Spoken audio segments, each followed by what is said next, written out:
eu sou a Adriana e nesse pitch quero resolver um problema da intervenção para criança autista não verbal. E eu começo esse pitch apresentando o nosso problema, a nossa investigação, que é uma clínica de psicopedagogia que recebe um novo aprendente, lembrando que é assim que o psicopedagogo chama, o que em outras áreas é paciente ou cliente. E esse psicopedagogo, ou essa psicopedagoga, ela recebe o laudo dos pais, né, de um neuropediatra, que diz, então, que essa criança é autista e que ela é não verbal. É muito importante, né, que nesse primeiro momento em que os pais acessam, em que o profissional acessa os pais, seja realizada a anamnese, né, que é conhecer o histórico biológico, social, cultural, emocional dessa criança, desde a gestação. Então, o psicopedagogo vai perguntar desde questões referentes ao parto, à gravidez, quando que a criança começa a desenvolver o andar, o engatinhar, enfim, um conjunto de elementos que vão ser perguntados para que o psicopedagogo consiga visualizar a criança em seu desenvolvimento. Afinal de contas, o psicopedagogo pensa justamente a questão do desenvolvimento dessa criança, porque, por exemplo, que ela não aprende.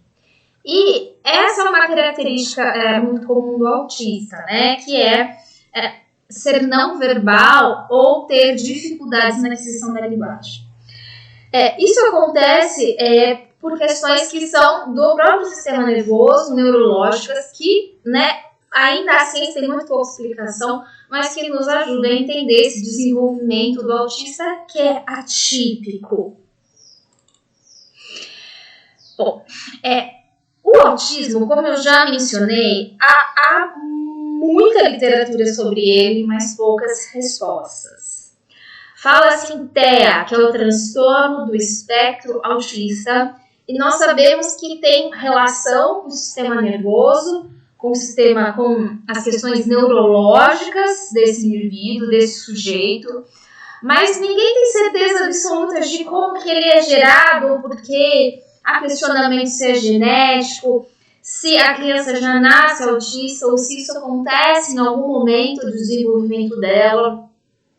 Mas é uma condição, é um transtorno do neurodesenvolvimento.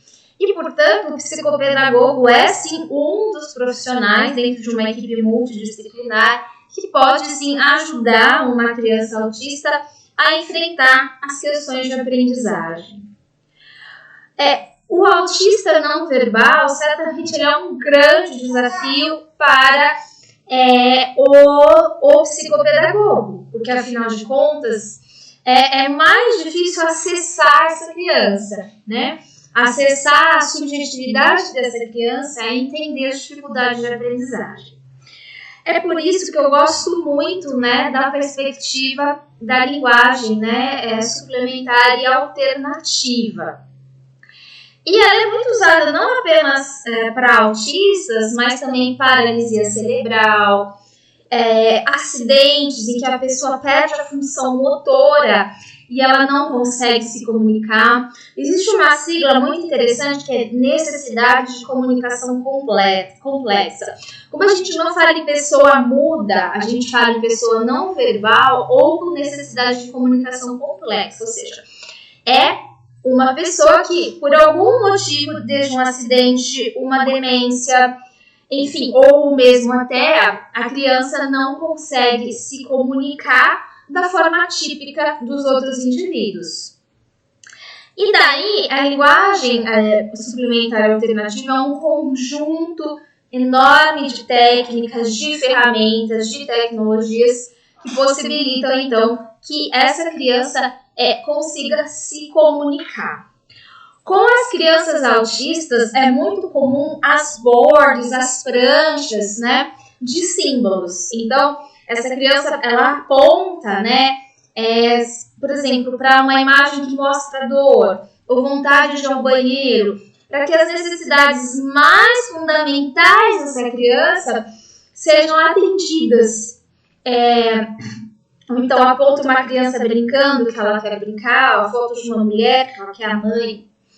Hoje em dia, existem inclusive aplicativos que têm milhares de imagens, inclusive imprimíveis. Então, a criança que talvez tenha facilidade, né, com o celular, ela pode usar o aplicativo para se comunicar. Mamãe quer ir no banheiro, tô com dor, tô com frio, né?